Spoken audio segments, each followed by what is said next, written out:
तो दोस्तों आज है शनिवार 7 दिसंबर और आज मैं कुछ कैप्चर करने की कोशिश करूंगा।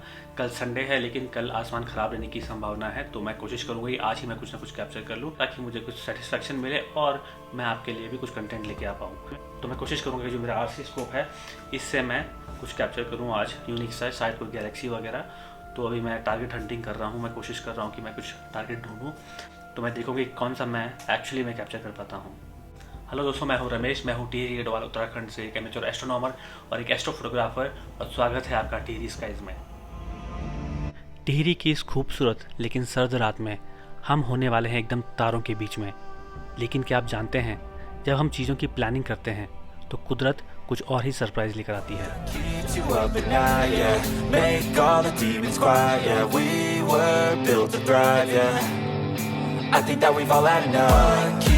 up at night, yeah. Make all the demons quiet, yeah. We were built to thrive, yeah. I think that we've all had enough, yeah. I think that we've all had enough. दोस्तों, मैं अपने अगले project के लिए fund raise कर रहा हूँ, तो इसलिए मैं अपने कुछ चीज़ें बेच रहा हूँ जो मेरे इस्तेमाल में नहीं है।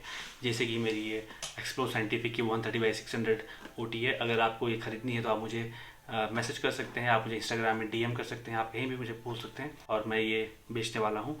तो आप अगर इसको लेना चाहते हैं तो आप मुझसे संपर्क कर सकते हैं।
तो दोस्तों, जिस टारगेट को मैंने आज शॉर्टलिस्ट किया है वो है NGC 945।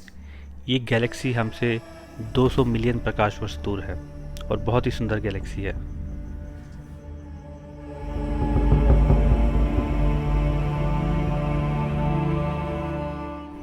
तो अब लगभग सब कुछ हो चुका है, बैलेंसिंग हो चुकी है, पोलर अलाइनमेंट हो चुका है और अब बस देर है तो उस टारगेट की तरफ स्लीव करने की। तो चलिए आगे बढ़ते हैं।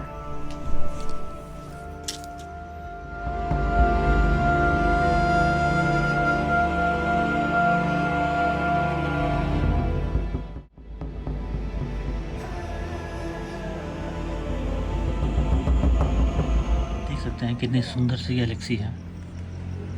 एक बार मैं सोचा था इसको सेंटर ले लूँ ऐसे और फिर इसको कैप्चर करूँ इस तरीके से, लेकिन यहाँ बगल में भी एक बहुत अच्छी गैलेक्सी है, तो मैंने सोचा चलो इसको भी कैप्चर कर लेते हैं साथ में।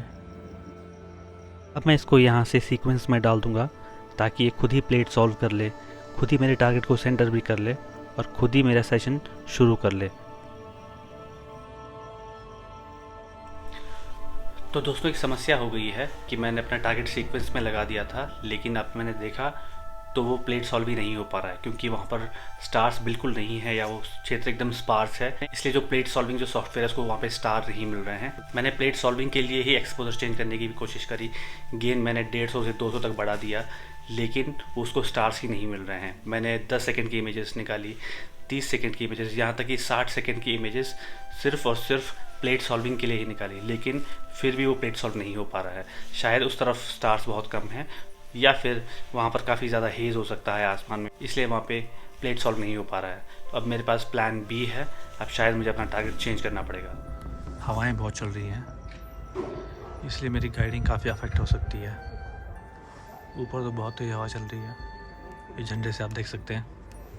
ये टारगेट इतना फेंट है कि इसको प्लेट सॉल्व करने के लिए मुझे एक मिनट के एक्सपोजर लेने पड़ रहे हैं ताकि ये प्लेट सॉल्व हो सके। वहाँ पे स्टार्स बिल्कुल भी नहीं है।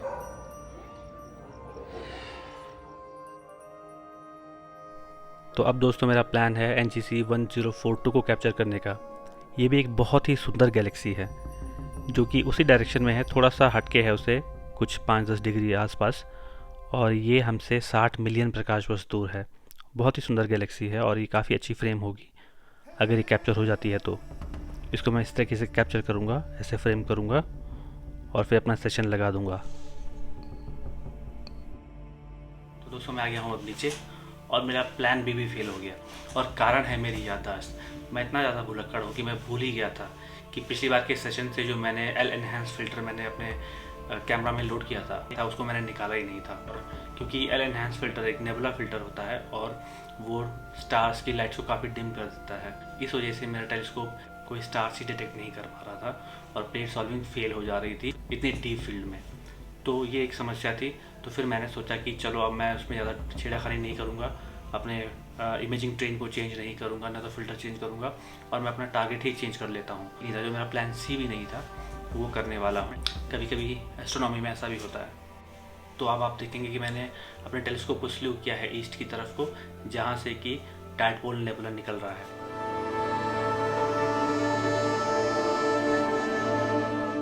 काफ़ी इंटरेस्टिंग है कि पिछले साल भी मैंने दिसंबर के पहले हफ्ते में ही इस टारगेट को कैप्चर किया था, लेकिन वो एक वाइड फील्ड इमेज थी जिसमें कि फ्लेमिंग स्टार नेबुला भी था। RC स्कोप से कैप्चर करने का मतलब हम इस नेबुला को बहुत पास से देखने वाले हैं।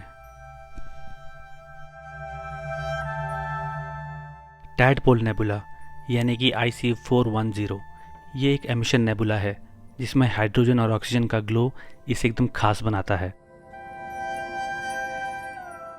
इस नेबुला में मौजूद टाइडपोल्स यानी कि SIM-129 और SIM-130 जो लगभग 10 प्रकाश वर्ष लंबी हैं, डेंस गैस और धूल से बनी हुई हैं। इसकी पूंछ पास के सितारों के रेडिएशन और स्टेलर विंड से बने हुए हैं। इन टाइडपोल्स में नए सितारे बन रहे हैं जो प्रेशर इंड्यूस स्टार फॉर्मेशन का एक क्लासिकल उदाहरण है। इनकी लंबाई और आकार इन्हें ब्रह्मांड में सबसे फैसिनेटिंग गैस स्ट्रक्चर्स में से एक बनाती है। इमेजिंग शुरू हुई और गाइडिंग एकदम परफेक्ट थी। गाइडिंग एरर 0.25 से ऊपर ही नहीं गया। ये देखकर मैं इमेजिंग रोकने के मूड में तो नहीं था, लेकिन टारगेट जब मेरिडियन पर पहुंचा तो मैंने सेशन को ख़त्म करने का फैसला किया।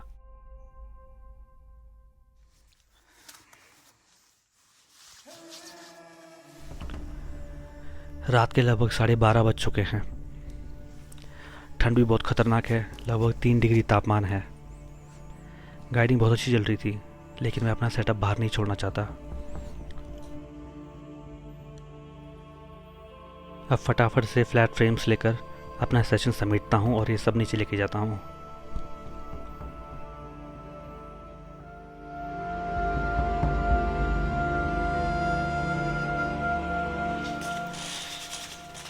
तो दोस्तों मैं आ गया हूँ अब नीचे।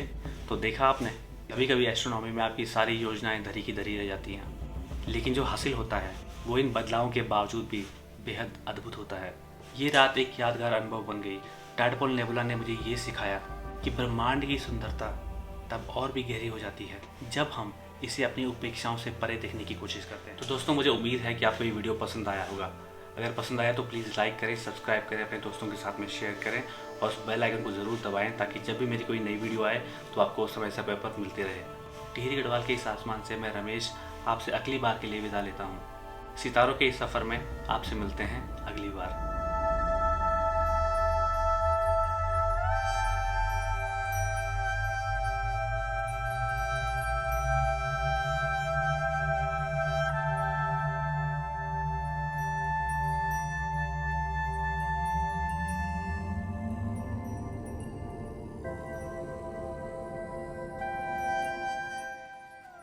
ये है मेरा नया जुगाड़ अपने टेलीस्कोप को बैलेंस करने का। ये मैग्नेट्स हैं जो कि काउंटर वेट का काम कर रहे हैं। ये दोनों मैंने साइड से लगा दिए हैं और आज मेरा टेलीस्कोप सबसे बेस्ट बैलेंस हुआ है। Cause I don't give a fuck what you say. Yeah, I'ma do shit my way. So you can go kick rocks, I'ma stack bricks up, build what I want to make. Yo, I got a lot of shit to say, so I'ma do this every day. I'll be writing things until I'm fucking buried.